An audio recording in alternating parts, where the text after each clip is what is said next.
What's going on, everybody? It's Tom. And it's Jamie. Welcome to the Chronicles of Podcast. The Chronicles of 2000 Trees 2024. Yes, hello, we are Hawxx at 2000 Trees Festival. She's Anna. And she's Jess.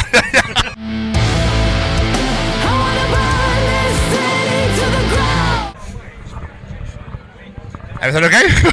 Yes, fantastic. Okay, good. Fucking great, yeah. How's your personal Saturdays treating you? Personal Saturday. It is a very personal Yes. Saturday, yeah. Total me day. Yeah. This is all what Saturdays are about. Day. Yeah. Self-care. Yeah. Putting my feet up, Yeah. Chilling. washing. Yeah. Tidying my room. Yeah, I'm tidying my room as well. Yeah. Connected with nature. Yeah. Yeah. Sat with my cats. Yeah, me too. Yeah, it was nice. Yeah. Can you read the whole interview, please? Just, Yeah. yeah. How's your cats? Mine's right here. Oh, yeah? Yes. Yeah. Perfect. Love it. Ed, so how was your set today? All good? Yeah, it was fucking great. Yeah? Yeah, it was really fun. Great to be back on stage because it's been a while, and just amazing energy. We love playing together. Phenomenal. Absolutely fantastic. So, compared to a Hawxx show, to a Hawxx festival set, do you set this up accordingly? If people might not be so familiar with yourselves, might want to bring all the bangers in to bring more people in? No, we were all about taking risks. Yeah, we really Love it. were. Yeah. Maybe we played a couple of our favourites, like that everyone knows, like Death Makes Sisters and Death of Silence. But we played a lot of the more heavier stuff that not everyone knows, and one definitely no one knows. Yeah, we played a new song today that we finished writing yesterday. It's a really obscure song from our back catalogue that no one's ever heard. Yeah. So, us as a podcast, we're ambassadors for the Sophie Lancaster Foundation. Are you familiar with Sophie and her story? Yes. Wonderful. So, basically, we're talking to people here because we are one big alternative family here at 2000 Trees. Let's find out, have you guys ever been treated differently, had stereotypes put upon you, whatever it may be, just because you're listening to this sort of music, you're dressing this way, whatever it may be. Is this something you've experienced in your life? I mean, do you mean like from people outside of the metal community? Yeah.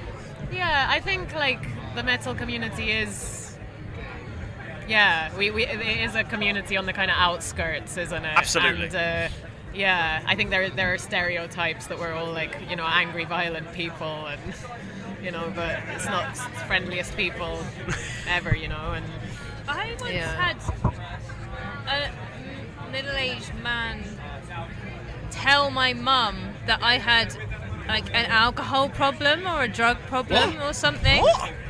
Just because he'd seen me like with Hawxx, like playing metal. I'm like, I've never what? What kind of rubbish? Like people think, they're crazy because they play heavy music. They must be like. But in the metal community is like way more gentle than like the club scene. Like electronic music or. They're the wild ones. Yeah. The metal ones are like the gentle, quiet people. Yeah, Absolutely. people are quick to assume, aren't they, just because of the type of music. And, Oh yeah, 100%. Although you're saying you're angry, you're violent, Devil Worshippers was my favourite one. That always made me laugh. Yeah. But obviously, what happened to Sophie and when we were growing up? Now in 2024, the world's a very different place to back then.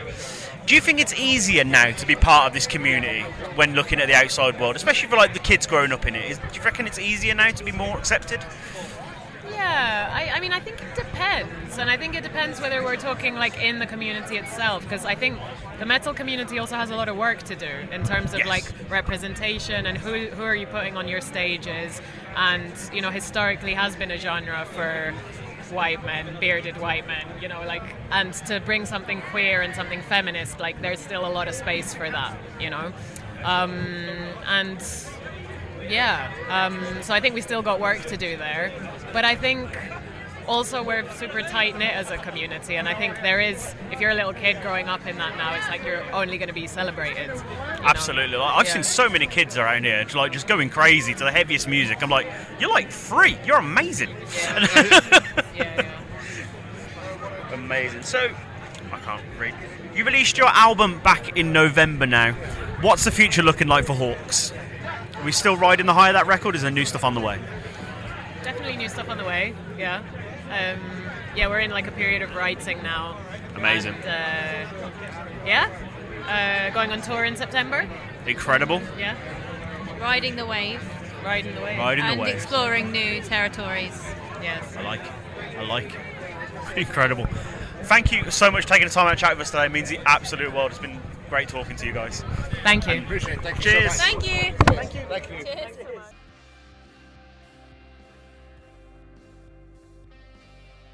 I'm Neve. I'm Thea. I'm Scott. And I'm Vinny. Stunning, love it. Absolute pleasure to have you all here. Thank you so much for joining us today. It's graciously not at all. How's your personal Saturday treating you? It's actually been amazing. We've just done our set. Yeah, how was it? And it was really, really good. Yeah? It was really good. Is it was it 10 packed? It was quite packed. It got busy. Good. Yeah. I think that's one of those things at Trees. What I love most about this festival is, as soon as people hear something, they go, That's "Ooh, yeah. that sounds yeah." And then you look up and you're like, oh, Fuck. hello. Yeah. Holy shit! There's loads of people here. One song in and like we saw people coming in. I was Really? Yeah, well, like it was us, like great. one song in, and then I'm like looking down, playing the drums. I look up, I'm like, oh shit, it's all packed Yeah. out now. Like, fucking hell, yeah. Oh, this is all right. This will be fine. You know, the way you start, like, there's a few people in there. I could do this. Whoa, hang on. What the fuck? Give me binoculars. Give me binoculars. I said, that's amazing. That's incredible, though. I love that. Absolutely love it. But compared to a Bowen show, to a Bowen festival set, do you change up the set list accordingly? So, like, if people aren't so familiar with yourself, say it's just like, let's just drop all the bangers in. I think for the venues, we kind of stick to. Well, we do some up tempos, but we also put some slow songs in. But Okay. I think for the festivals this summer, we've tried to stick to the exact same set list. We've got a cover, and we've dropped a slow song, so we're kind of all up tempo. What's the cover? Hang On Telephone with Blondie. By Blondie? Yeah. Ah. Well, a cover of a cover. We're covering, yeah. Oh yeah, it is, isn't it? Yeah. So she covered it first, and then you've covered that cover. And then we've covered her cover. Wow. Okay. Yeah. Keeps it going. Yeah. Exactly. Am I right in thinking you all met at Reading Festival? Yeah, well, yeah, we all met at Reading. We all went to Reading. What year was it? Was it last year, Yeah, I think it was last year. Yeah, wasn't it? So how did that? What, as in, like, so you didn't know each other till last? No, so we had me and Thea met on Instagram. Yeah. Okay. Truth. This is the truth, yeah. And then we kind of knew of each other, and then Reading kind of like introduced properly, brought us together, and then the talk of starting up was, and now we're here basically. Wow. I went to Reading with Scott. Yeah. We're friends from like just random bands. Like and random stuff. sessions that we linked up through there, and I've Yeah. been with college with Vince since like 16 years old. So Went we, to uni together as well. yeah, And then it just kind of. it all just yeah. mashed together. It's fate. It is, yeah. It's yeah. fate. That's It what it turns is. out us three have been to the same festivals. Yeah, like, yeah. Like, we Like didn't all know points Since east. we were young, like We've been at the same thing. It's Yeah. one of those things, though, isn't it, where it's like, oh my god, you've been to the same festival, but Yeah. you wouldn't look out for each other, would you? No, you No, wouldn't. So it's No. kind of. So I understand where you're coming from. It's like when you meet people, say you live in a small town, say, and you meet people for the first time. It's like, oh, we're going to serve. I have never seen you here for years. It's so nuts. Yeah. Incredible. I love it. Amazing. So, us as a podcast, we're ambassadors for the Sophie Lancaster Foundation. Are you familiar with the foundation and the story of Sophie? So, basically, in 2007, Sophie and her boyfriend were walking through a park after a night out on their way home, and they were attacked by 5 kids. And basically, Sophie never came back round got out of her coma. She lost her life. Her boyfriend fortunately survived, but has never been the same since. And there was literally no rhyme or reason for this attack other than the way they were dressed, because they were goths. That's it. That is literally the only reason. So we're talking to people here at Trees because we're all part of this huge alternative family to basically find out if this is something you guys have ever had to put up with in your life, being treated differently, or had stereotypes put up on you just because of the music you listen to, the way you dressed, whatever it might be. Is this something you guys have ever had to experience? well, for me it's more racial. That's like more of the difference. But I wasn't really comfortable with the stuff I wore before, but only now I'm coming out being a bit more confident in myself.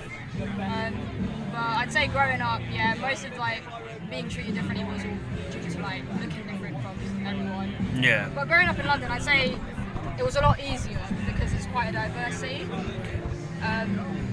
But yeah, what about you guys? I mean, not really anything other than just being called like an emo or this and that. But like all my friends are all metalheads, so it's like Yeah. we've got like a nice family there. But other than like in like secondary school, you know, just like tit for tat sort of shit, and it's just like, oh, you're an emo, blah blah blah blah. But other than that, nothing really, to be honest. I've been quite alright. It's good. That's what we like to hear, to be fair, yeah. What about you, Vince? Well, I mean, for me, as a youngling, I was quite round, a fat kid basically. I like the way you put it. It was nicer. Round. I like that. I'm stealing that. But I had been playing music at that time as well, and it was just like, well, I didn't feel comfortable with how I looked. Yeah. And then obviously I, had a little transformation. I was just more comfortable, but I still kind of didn't mind how I was, because nobody was complaining about how I looked on stage. So it's like, you're fat, it was just kind of, no one really cares about what you look like. I feel like, they just want to listen to you. Absolutely, absolutely. I struggled with my weight myself. I get it. It's very internal, isn't it? It's like you think everyone is looking at you, but they're really not. They don't care. I don't even care. There you go. You're gorgeous anyway, Vince. Don't worry. Absolutely. Look at that hair. I want to run my fingers through it. What about yourself? Is this something you've had to do with? I mean, I grew up in like quite a small town in Somerset, so I think in a way it was kind of like everyone was the same. Yeah. Everyone dressed the same. Everyone kind of followed what everyone else was doing. So I never kind of stepped out into like my own, like who I was, who I like knew that I was. I kind of just, I get it. Yeah. when you're young, you want to fit in, don't you? Absolutely. And I think I moved to London a few years ago, and I think ever since then I've kind of like left that behind me, and I just stepped out of myself and like dress how I want to dress. And I'm kind of at the point where I'm like, if you don't like me, okay, bye. You know what I mean? But like, I think the thing with doing music and being in a band is like, I think why it's so special is like you get to be someone else when you're like on that stage. You can be and do, especially at the stage we're at when no one really knows who we are. You can go out and you can be who you like, and like having that separated from like your everyday life is quite refreshing to have. That's amazing. Yeah, absolutely agree. It just seems to be that point in life you hit it, you go, I just don't care anymore. Fuck it. I'm just going to be me. Yeah, exactly. Like, who cares? Yeah. But obviously, when we were growing up, and back in 2007 when it happened to Sophie, 2024 is a whole different world, let's be honest. Do you think it's easier now to grow a part of this community, or still work to be done? I think there's always still work to be done. I think you see and you hear things that aren't great, maybe even from different generations, but I think there's still, work to be done always. But it definitely feels more, I don't know if you guys would agree, it definitely feels more like you're able to step out and be who you want to be more than it was, however, I think we're moving to a more accepting world.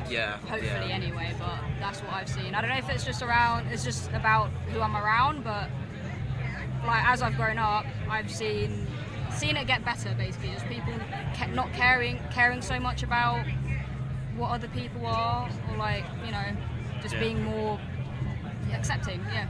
Absolutely. I think someone was saying it earlier, it's like they worked in a school and the kids were correcting them on using the correct like pronouns for people. Like, it's much more accepting in the youth these days. And I feel like what you were saying as well earlier, I think it's the older generation. They need to be like, no, it's a different world now. Let's accept a bit more now. Exactly. Absolutely incredible. Bringing it back to you guys. You guys are currently on your summer tour. How's it going?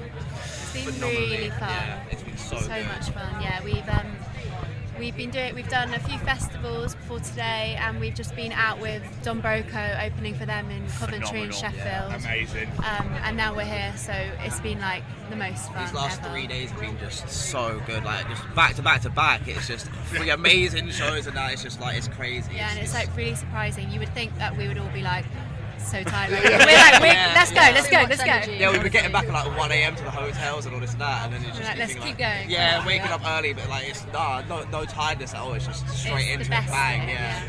It's the end of tour. As soon as it stops, you'll be like, oh my god. I want to go again. Back to normal life. Yeah. No one said. Guys, thank you so much for sitting and chatting with us today. It means the absolute world. It's been an absolute blast. Thank you so much for having me. Enjoy the rest of your weekend. Thank you so much. Take care now.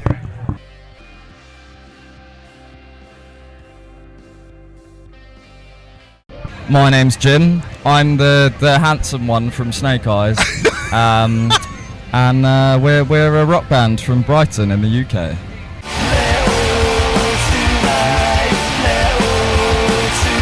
Love it. Absolutely love it. Just how's your personal Saturday treating you? Very well, actually.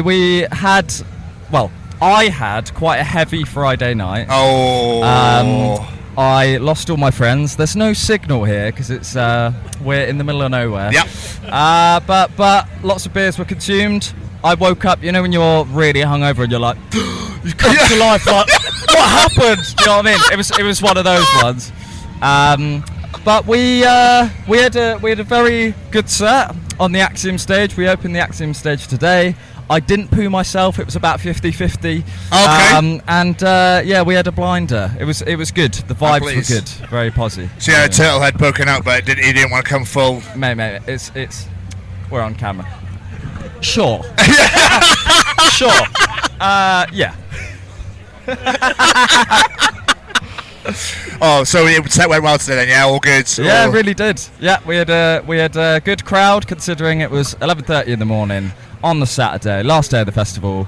Good vibes, lots of smiles. Yeah, That's amazing. We had a blinder. It's one of those things, I suppose, when you look and you go, oh shit, we're open on the last day. Yeah. Fuck, because everyone's having a good time, enjoying themselves, which is absolutely fine for them to do so.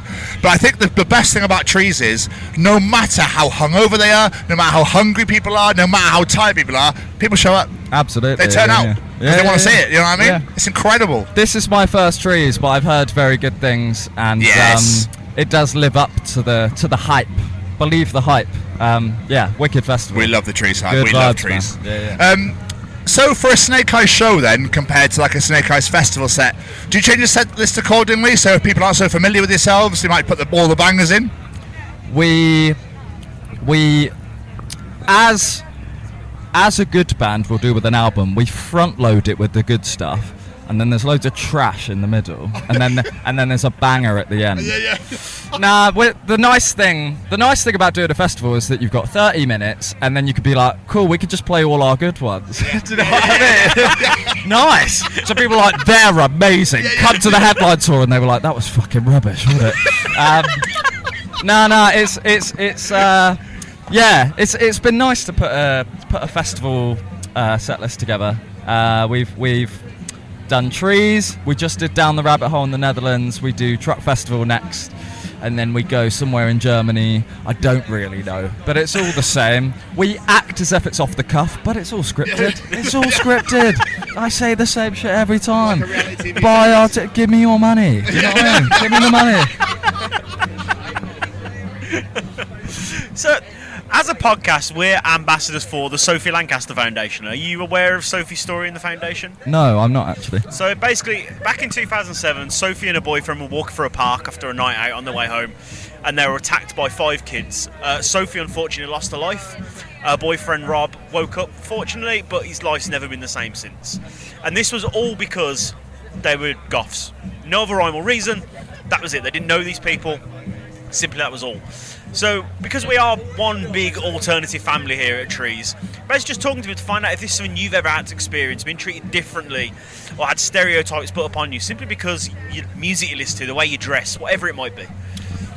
I feel that I was speaking to someone about this the other day because the football's on, and I feel that, you know, England are playing Spain in the final, and I worry for Spanish-owned businesses in London when Spain beat England because they're yobs. Do you know what I mean? And I don't think everyone who is into the football is a yob, but it happened last time with Italy. It's horrible.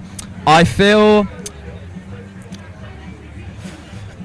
in my experience of being at school is that it was a very sporty place, and I don't know if you could tell, I'm not particularly sporty.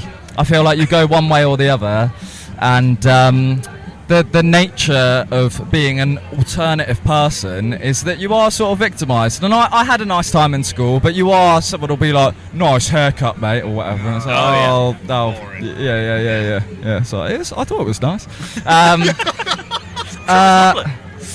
So,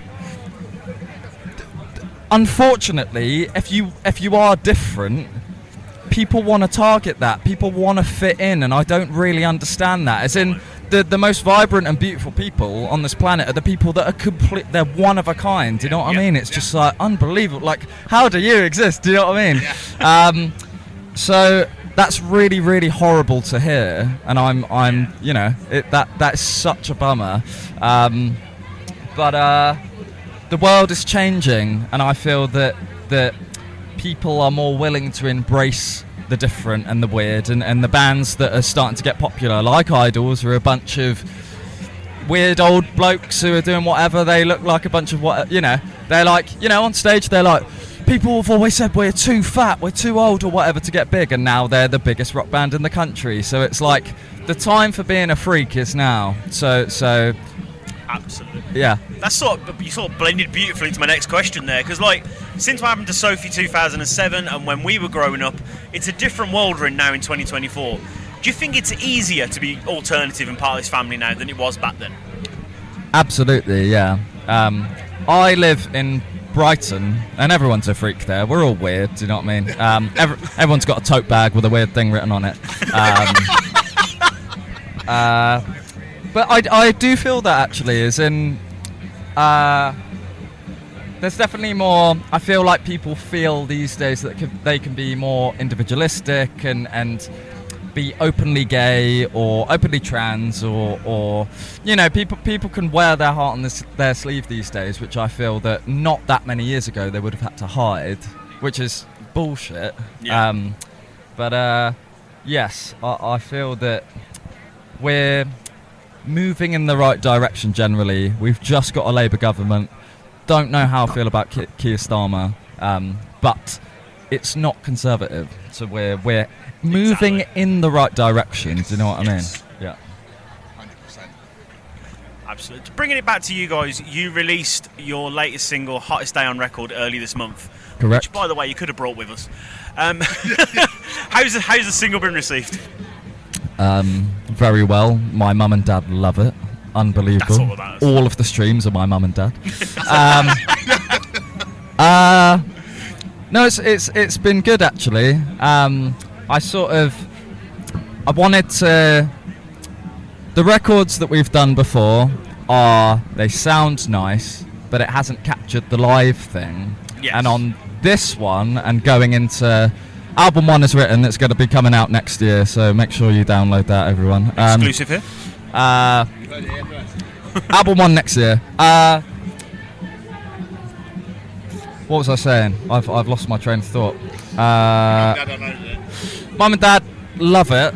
I wanted to bring the live thing into this tune, so like I like to shout, I like to woof on stage. It's liberating. I don't know, woof. If you haven't woofed in it ever, do a woof. Do you know what I mean? But yeah, on Hottest Day on Record, it was more focusing on how would we do this live. If we were on stage, how would we do it? And I know that I would just fob the melody off and just shout into a mic. So we've done that on this single, and it's been very well received.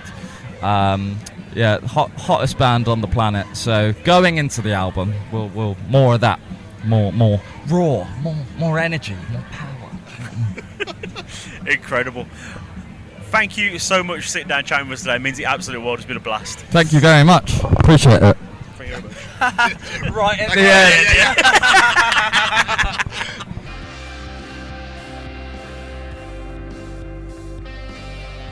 Hello, I'm Cal from Other Half. Hello, I'm Sophie from Other Half.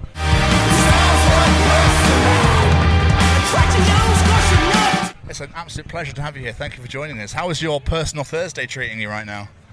Personally, my Thursday has been good. Okay. Good to great so far.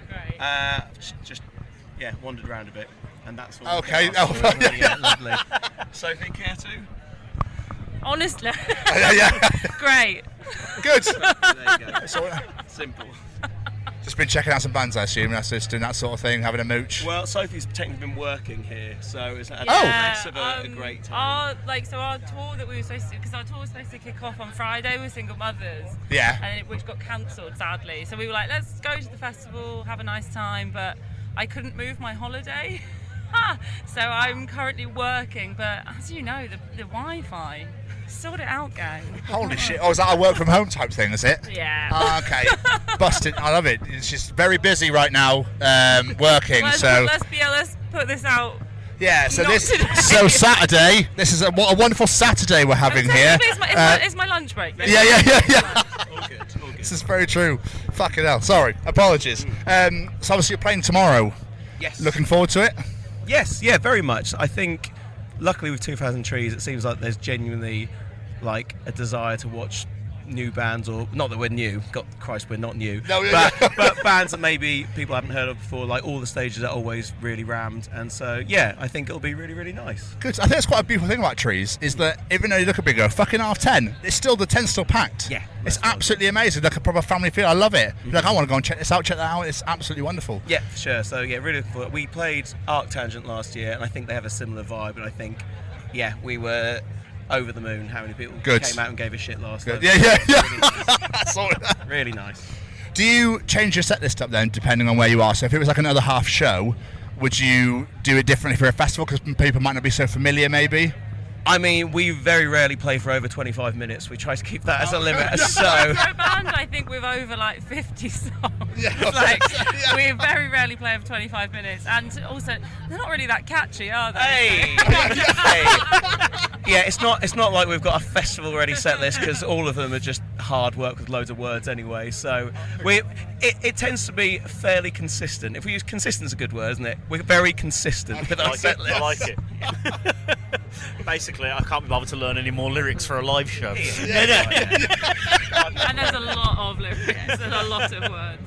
So, as a podcast, we are ambassadors for the Sophie Lancaster Foundation. Are you familiar with Sophie Lancaster and the story? Yes. I am, yeah. The place I used to work at, we did a fundraiser for that, I think, most months. So, yeah, I've been au fait with it for a while. Yeah, I think as well, like it's, I think I might be right in thinking that like we were probably about 14-ish when Sophie was very sadly murdered, and I think that particularly as people who were forming their identities within the alternative world, shall we say, like that's quite a formative and very sad memory to kind of have at that time when you're sort of figuring out who you are. And Absolutely. Yeah. But is this something you guys have experienced yourself, being treated differently because of being in the alternative community, or even stereotyped just being in this community?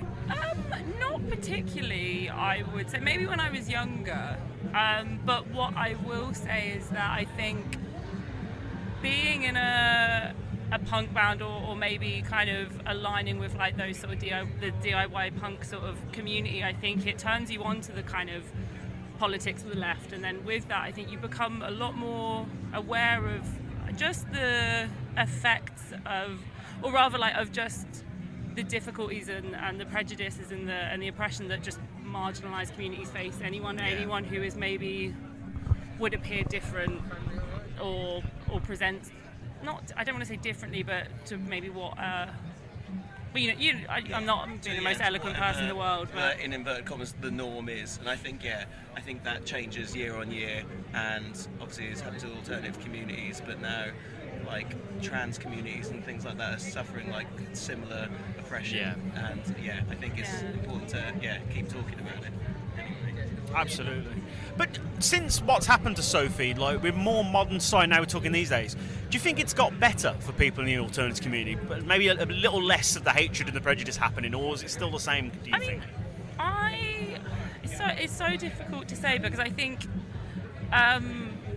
not to make this like a social media conversation, but I do think we're in a more connected environment and place in society than maybe we were, and I feel like that kind of tribalism has, maybe it doesn't exist as much, perhaps. I mean, from what I've gathered, children do seem to be kinder nowadays. I don't know, like comparing like what I had at school and now what I know from like people I know's kids at school. It does seem that kids are a lot more switched on and tolerant of, you know, different things. Hopefully, anyway. I don't know what metric I can measure. I think, but I think like with that as well, like that kind of, yeah, we are better connected, but at the same time, that probably does open people up to a lot more criticism than maybe there was before, because it can come from all corners of the internet, rather than just maybe localized to your high school or the community within the town you live in or such like. Yeah, I mean, but maybe I still, for instance, like around my work colleagues, there's still a certain amount of me where I'm like, when they say, what kind of music does your band play? And I say, we're like a noisy little punk band, and then it's like what, like Still it's feels still, like a Swedish thing to it's tell still, people. it's funny, but I think thankfully for me, as someone pointed out on the internet, I look like an Avon lady. So. That was someone's big go-to insult. We came to heads with all the turf lot on Twitter the other day, and oh my god, they go hell for leather. But and that, I suppose that's it. Experiencing that, and that's not like even like an integer of what people like trans people deal with every day. But we still got the Goblin King, Graham Linehan, like King of the Turfs, coming out for us, and like just the tirade of abuse that we got in like 2 hours was pretty incredible and eye-opening. Wow. So Interesting. Interesting. I guess that was also something where we were kind of being targeted. It kind of started because J.K. Rowling had shared a T-shirt that was like "Turf is the new punk," and we were like, we will gatekeep punk till the ends of the earth if it's like against, as you so rightly put it, like willfully evil shit. But as a result of that, almost like as a flip to what we're talking about, we were told no, they can't possibly be punk because look at them. they looked at, essentially like we apparently look like middle class Dalston, like hipster, sourdough breaded. So we couldn't be punk because we pointed out that punk music to us, and what we've known punk music to be, is to be empathetic and to be inclusive and to speak up for the rights of like our marginalised friends, like, and communities. So I suppose strangely, the abuse that we got was mainly because we looked too normal. So in inverted commas again. So you know, things change, and I'm sorry that I do like a sourdough. It's good for the gut. And our guts are fucked. And Avon's a good little side venture, so it's fine. Yeah, there's nothing wrong. So, bringing it back to you guys, your brand new album came out June. How's it been received? How's it going down? Good, I think. I mean, it's always a bit hard to sell with these things because we actually haven't played many gigs around it. So we were meant to be on tour with Single Mothers this whole month, but unfortunately it got called short. So we've not actually been able to play the songs in front of that many people. But from what I can tell online, people seem to think it's quite nice. So that's great. I think it's nice. We've had a lot of people, I say a lot, a few people write about the record on, like do reviews, and it feels like people have gotten it this time. Like, no, you know, we've had some really nice reviews for the past records, but what's been felt really nice is that people seem to have really gotten this one. I think our intentions feel, it's quite affirming, I'd say, like. I think we're a bit of an anomaly. We never really know quite where we fit musically and sonically and stuff. And like sometimes people reviewed it and like they've gotten something from it, which I think is cool as well, that we had no intention of like putting into the music. You know, they'll have like their reference points will be completely different, which I love as well, because it's so nice that music's that subjective, you can find stuff in it. But this time we've had a few people just say things like that were exactly like I was sort of striving for when I was writing the music. I'm like, oh, you get it, that's lovely, that's really nice. It's almost like you're trailblazing a whole new genre. Well, I wouldn't go that far. I think we're trailblazing genres that weren't particularly cool in the 90s and have never got popularity since. So I think, we'll take that though. Perfect. Lovely, guys. It's been an absolute pleasure. Thank you so much for taking the time to chat. Thank you so much. much. Thank you so much. Really appreciate Enjoy the rest of it. your weekend. Thank you. Thank you. Thank you. Thank you. I'm like,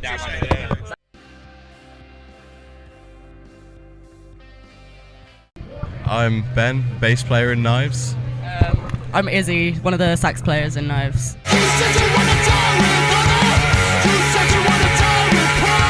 Sax players. Saxophone. I love it. Yeah, that's absolutely phenomenal. How you doing, guys? How's your personal Thursday treating you? Good.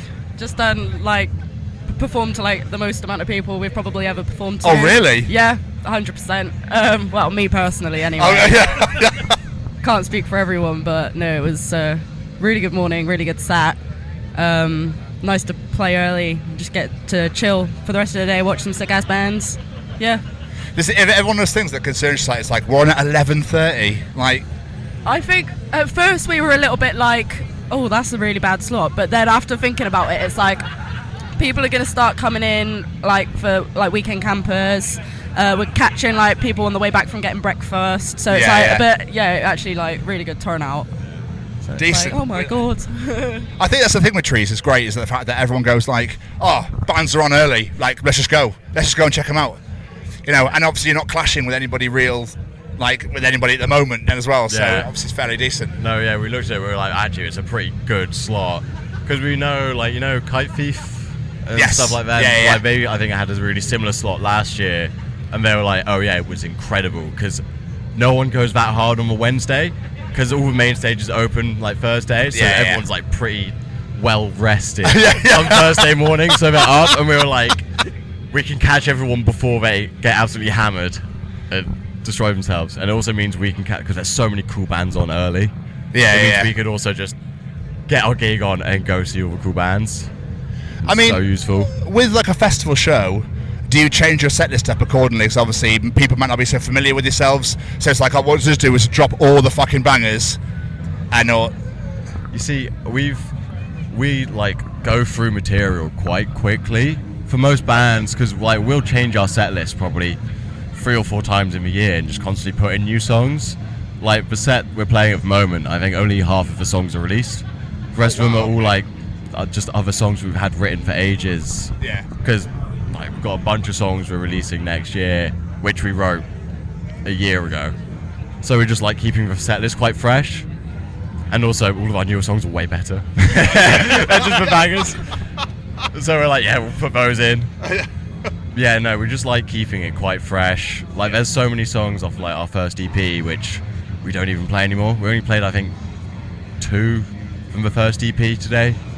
I think Use Hounds and 98. Yeah, and that's literally it. We just keeping it really fresh. So, as a podcast, we are ambassadors for the Sophie Lancaster Foundation. Are you familiar? I was going to say, are you familiar with Sophie and her story? But that nod says yes. Yeah, I am. Because I'm an alternative person.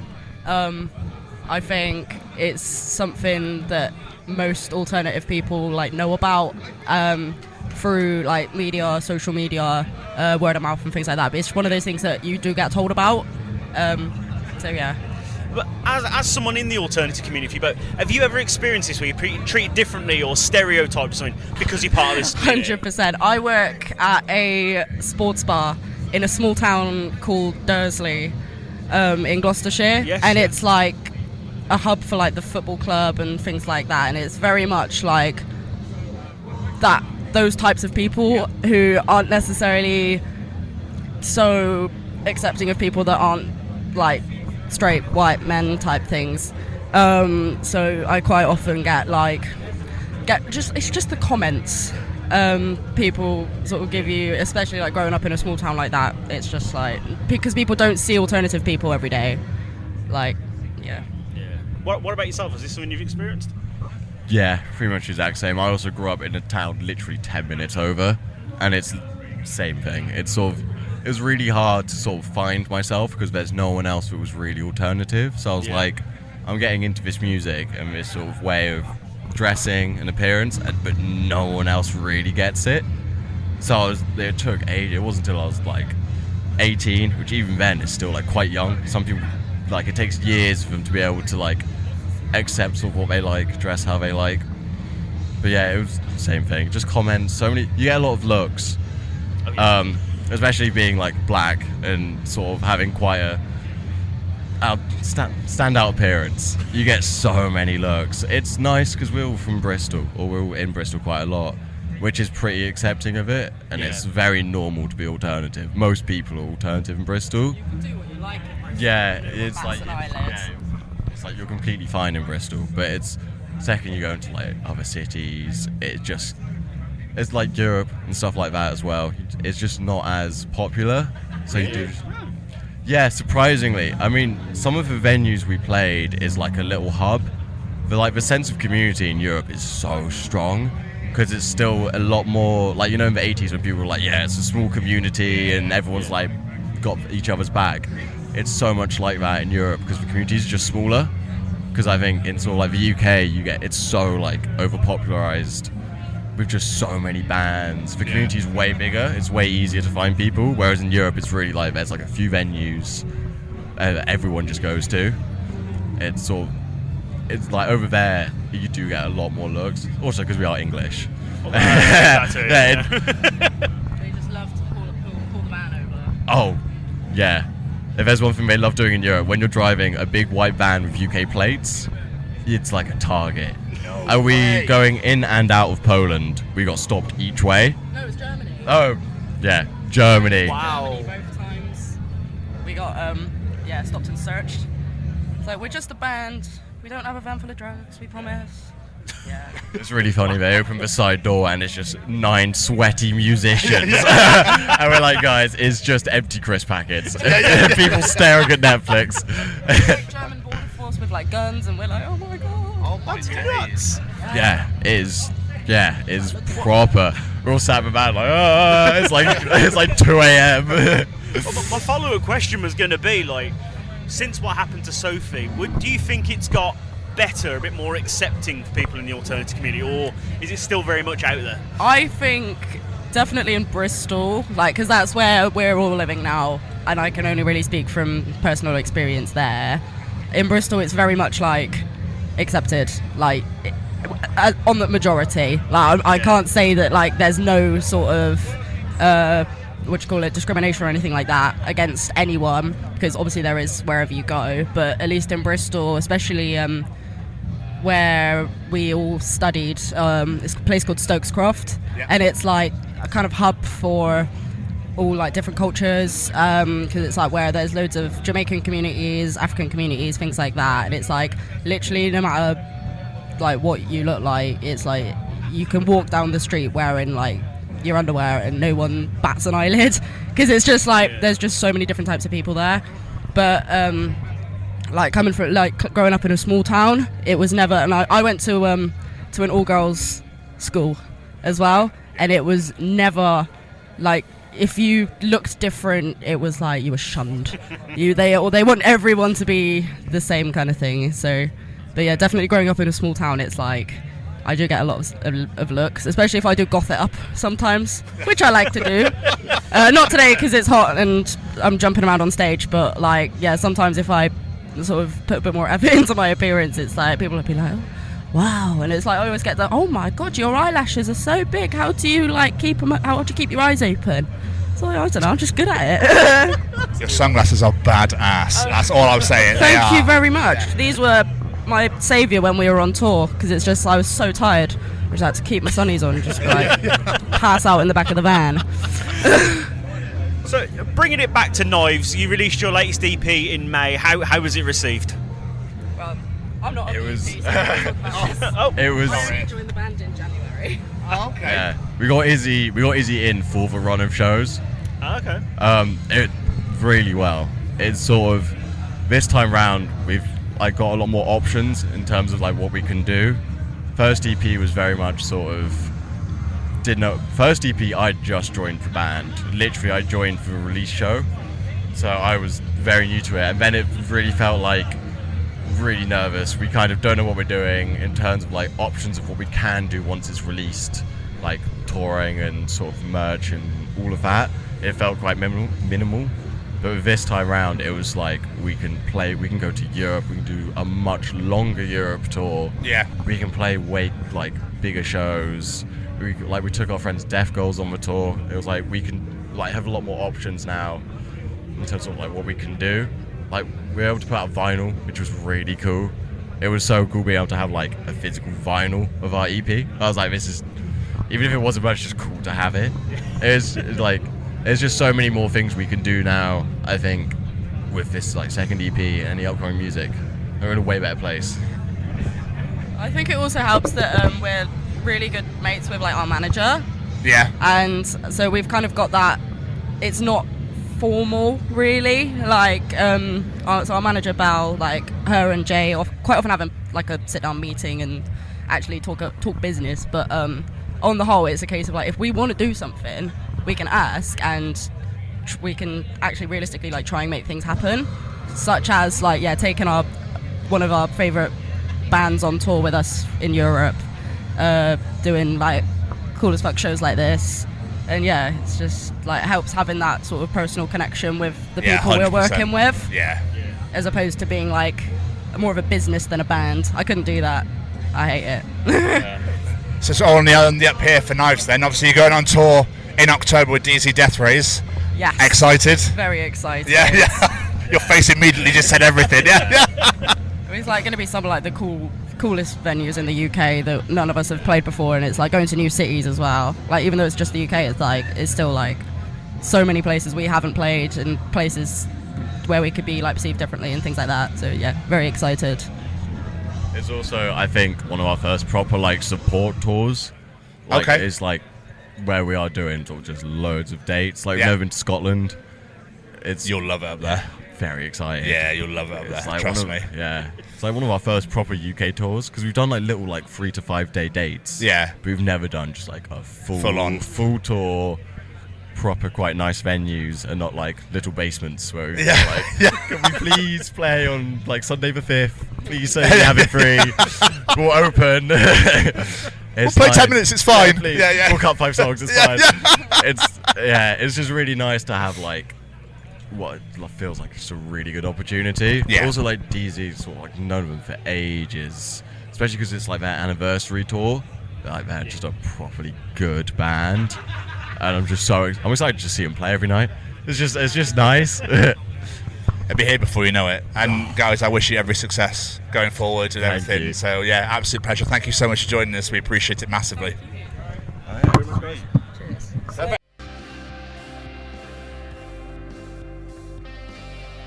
My name is Frank Turner and I'm a singer and a songwriter.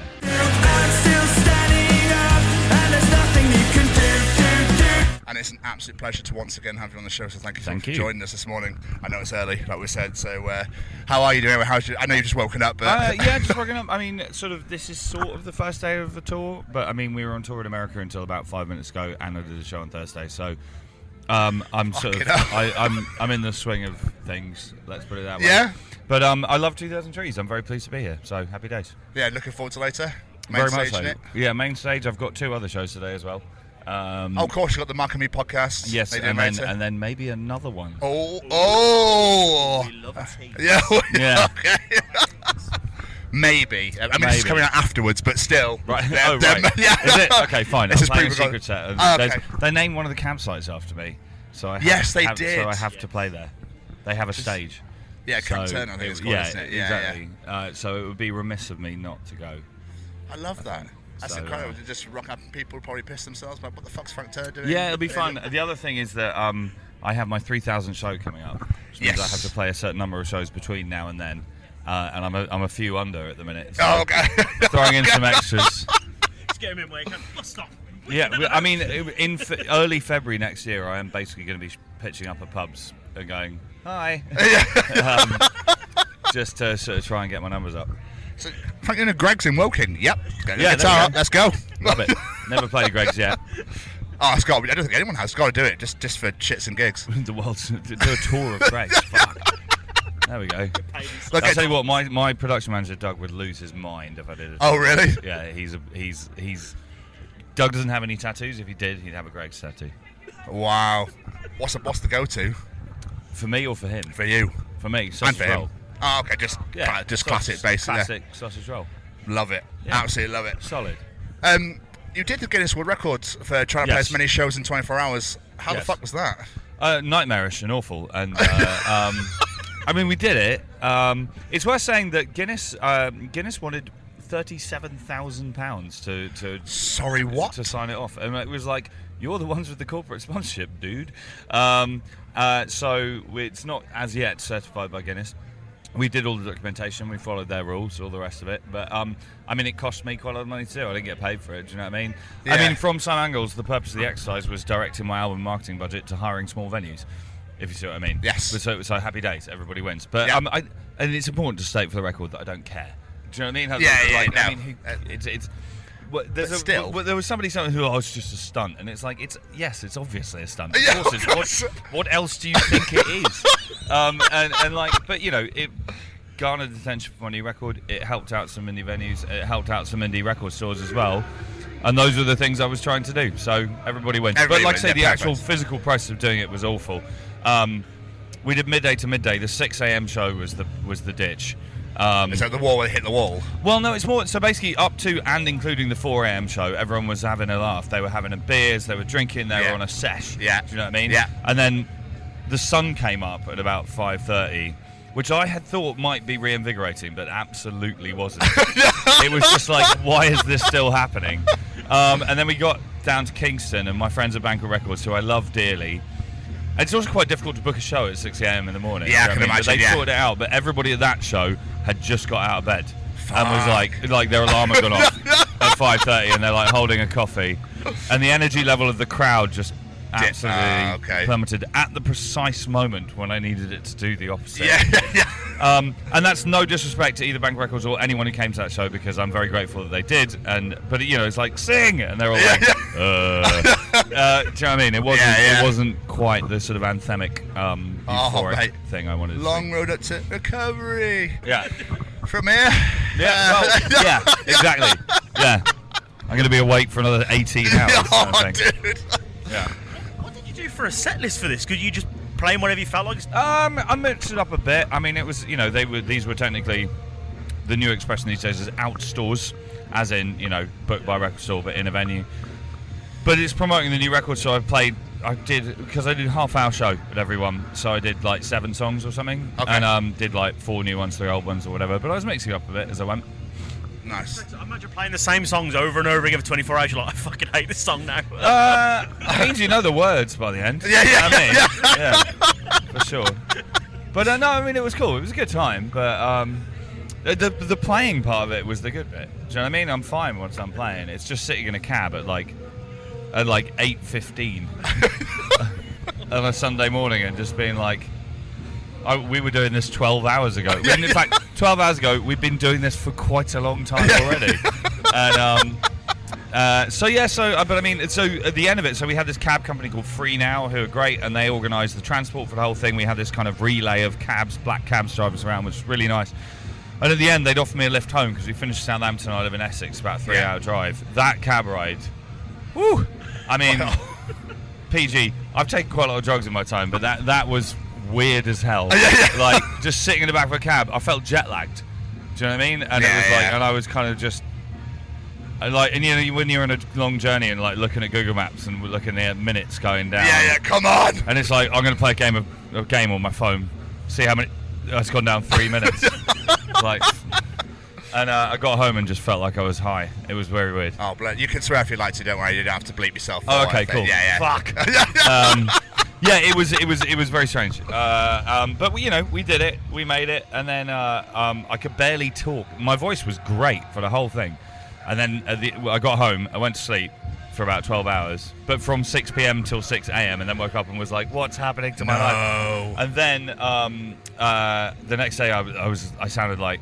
Well, I sounded like beans on toast, actually. I was like, couldn't really talk. So, but we did it. Hooray. And as I was referring to earlier, that was 15 more shows on my count towards 3,000 in one day. I was going to say, because if you're doing the Greg's tour, we get to 5,000 by the time it's meant to be 3. Yes, possibly. Possibly. That would be logistically challenging. Yeah, absolutely. Anyway, compared to a Frank Turner show, compared to a festival set, I know you've got a huge mix, back catalogue. Do you change your set list up accordingly to a festival show? A little bit. I mean, first of all, because I'm doing 2 extra shows today, that's the place where I'm probably going to play the weird stuff, like the deep cuts and the B-sides and all that. They can have that. I always think that festival shows are a bit like speed dating. Do you know what I mean? It's like everyone in the audience is seeing a lot of bands that day, and it's like maybe don't lead with the 8-minute experimental jam. Do you know what I mean? It's just like, we'll play some new stuff, we'll play some old stuff. I mean, as I say, we've just got back from the States, which was an amazing tour, and we're pretty finely tuned. Touch wood, he said, setting himself up for a fail. But yeah, no, it'll be good. I'm looking forward to it. Amazing. So us as a podcast, we're ambassadors for the Sophie Lancaster Foundation. Right. Are you familiar with Sophie and the story? I have heard the name, but I would like you to remind me. So basically 2007, after a night out, Sophie and her boyfriend Rob were walking through a park, and they got attacked by 5 youths, and Sophie never woke up from the coma she was put in. Her boyfriend did, fortunately, but his life was never the same again. And this was all because of the way they were dressed, because they were goths. I do know this story, of course I know this story. No other rhyme or reason, that's literally the only reason. Yeah. So when we're talking to people this weekend, we're trying to find out, because you are obviously a big part of this alternative community we've got here. Have you ever had that, where you've been treated differently because of stereotypes put upon you? Oh yeah, I mean, yes, the Sophie Lancaster thing is kind of, I mean, it's awful and terrible, of course. It's also slightly a counter-example to what I'm about to say. But, like, I do feel like since I was a kid, people have got a bit more chill about that kind of thing. And indeed, looking back, like, you read stories about the 70s or whatever, you had green hair, you're going to get stabbed kind of thing. I grew up near Winchester, which was a barracks town at the time. And I remember going into town to try and sneak into pubs when I was 15 or whatever. And I had, like, a Rancid T-shirt, had some cheap bondage trousers I got from Camden Market, spiky hair, and possibly eyeliner as well, because it was the 90s. And I got the living piss beaten out of me several times. I mean, I do have some lasting damage from it. My teeth are all fucked. But never to the extent of what we were talking about with Sophie. But yeah, there was definitely a sense that, like, being part of an alternative community was something that you would physically manifest externally, and that could sometimes be challenging, could be dangerous. And then the flip side of that was that it meant that when you went to a gig at the Joiners Arms or Reading Festival or Camden Market or whatever, there was this incredible sense of community, because it was like a strength in numbers. I'm among my own people. I'm safe now. And, like, I mean, it's difficult for me to say how true that is for younger people now, because, newsflash, I'm not a younger person anymore.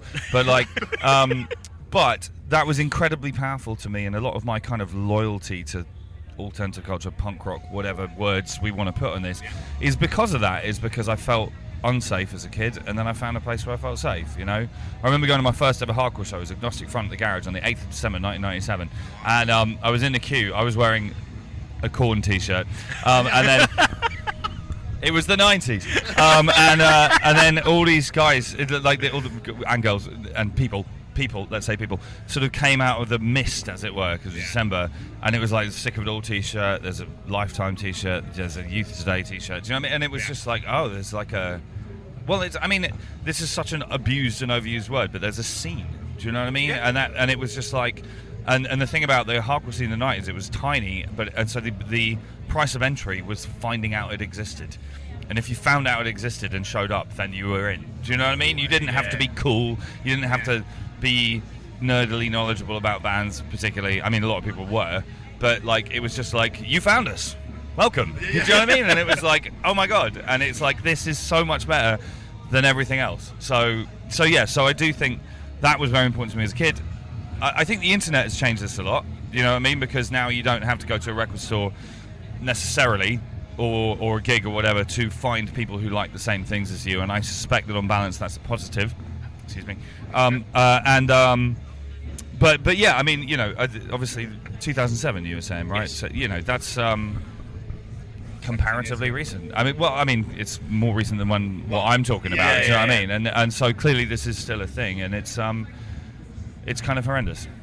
It really is. That's another thing we're asking this week, and you did kind of touch on it there. It's like, now, like, from when you were growing up and what happened in Sophie in 2007, do you think the world is safer for people in this community now, or still work to do? I mean, probably still work to do. I do think that there is, like I say, it's easier to not be isolated in a way. Do you know what I mean? Like, the internet is a form of communication. It can connect you with people all over the world, and that's a good thing. But, I mean, no one's going to sit here, presumably, and tell you that society's great and perfect, and then we're all good. Everything's fine. Nothing to do. So I mean, like, that's bullshit. I do think that, like, I mean, to pick another obvious and important example, you know, the internet. I think that the growth of the kind of trans rights movement has a lot to do with the internet, but that's because people who felt very isolated before were able to locate other people who are in the same situation as them and go, oh my god, it's not just me. And that's really powerful and really good. But of course, to go to what I was just saying just now, it's not like the trans rights thing's totally fine right now. Do you know what I mean? Jesus Christ. Like, so, you know, I think there is more work to do. There we go. Absolutely. And I think what you're saying there is, like, people find their community. That's the positive of social media, because you can turn around and go, you're like me, let's be friends. Yes, you can. The caveat, though, I would put in, and I think that the pandemic really highlighted this for me, is that virtual sociality is not ultimately a substitute for actual physical sociality. I think that human beings are communal animals, and I think it's really important to be physically in spaces with people who you feel safe with and who you connect with and all the rest. But it's just like, you know, I do think occasionally, well, I mean, it's a loaded term, but like you get into the world of kind of like just the very online and incels and all that kind of thing. It's just kind of like, you can't just live in your bedroom. Do you know what I mean? No. It's like, it's very bad for you. Yeah. Like, you want to, it's totally cool and legit to meet people online sort of initially or whatever, but like, fucking hell, do a meetup. Yeah. Come to a place like this. Well, exactly. And like, it's funny, I mentioned Reading Festival earlier, and with no disrespect to Reading, but I played 10 years in a row, which is the record. Right. And it was sort of my festival growing up, and I loved it so much. Yeah. It's changed a lot, which is fine, and that's what festivals do. But like, we played last year, and we were like the ghosts of Reading past. Like, and we were just like, hello, this is what Reading used to be like. None of you were born then. Do you know what I mean? And like, it was a weird vibe. And like, what I love, what's happened in the last 15, 20 years is that the independent festival scene has sort of taken up that baton. Yeah. And you know, I fucking love 2000 Trees, and I feel at home. I got up this morning and walked down and ran into about 8,000 people I know, and there's photos of people I know, and it's just cool. Do you know what I mean? And it's like, and you can just, your shoulders drop a bit. Do you know what I mean? Yeah. Like, I love Glastonbury, and I was at Glastonbury recently, but Glastonbury's just too big in a way, like, for what I'm talking about now. I mean, it has its own appeal and all the rest of it. But it's like, here, it's just like, yep, we're all on the same page. This is our gang. Let's have a good weekend. Absolutely. Before we let you get out of here, Frank, back in May, you released your album Undefeated. Yes. We last spoke to you in February now, so this is way before the album was released. How has it been received? How has it gone down? It's gone down very well. We got a #1 in the independent charts, which is my first one of those. #3 in the main charts, #1 in the independent charts. Who cares about the charts? Me, clearly, because I'm talking about it. But like, so that was cool. I mean, I think the thing that's been nice about this record is that, like, I've been working with a new label, which I'm very, very pleased about. It's still with Extra Mile, but a new distribution setup. I'm going to say this diplomatically, with previous records, there was definitely a bit of a sense there was a big push on week one, and then it was like, cool, go tour, no one fucking cares. Like, do you know what I mean? Yeah. And there's been, first of all, from the kind of label side of things, a more sustained push on this record, which I'm very pleased about. But also, I mean, I'm the wrong person to ask about this in many ways, but it feels to me like there's a more of a kind of word of mouth thing going on with this record. Like, as in, quite a lot of people are sort of kind of going, you remember that fucking Frank Turner guy? Here is a new one. It's not bad, kind of thing. And like, you know, the American tour we just did was it's the most successful American tour I've done in probably about 8 years. So that was cool. Every single thing I have in the UK forever is sold out, which is nice. Amazing. Europe's doing well as well, and so is Australia and Canada and blah blah blah. So, you know, like, it definitely feels like I'm on a bit of an upswing at the minute, and I think a lot of that has to do with the records. And ultimately, to be old-fashioned for a second, like, you spend ages talking about promotional campaigns and marketing and aesthetics and but at the end of the day, it just comes down to whether it's good songs or not. And I like to think that this is one of the better collections of songs that I've released into the world, and some people agree. Beautiful. Thank you so What much. a pleasure. So It's nice to see you guys. Oh, you're right. Thank you so much. Yeah, of course, man. Wicked. You got me. This is my first one of 8 today, so you caught me fresh. The 8th one's going to be miserable.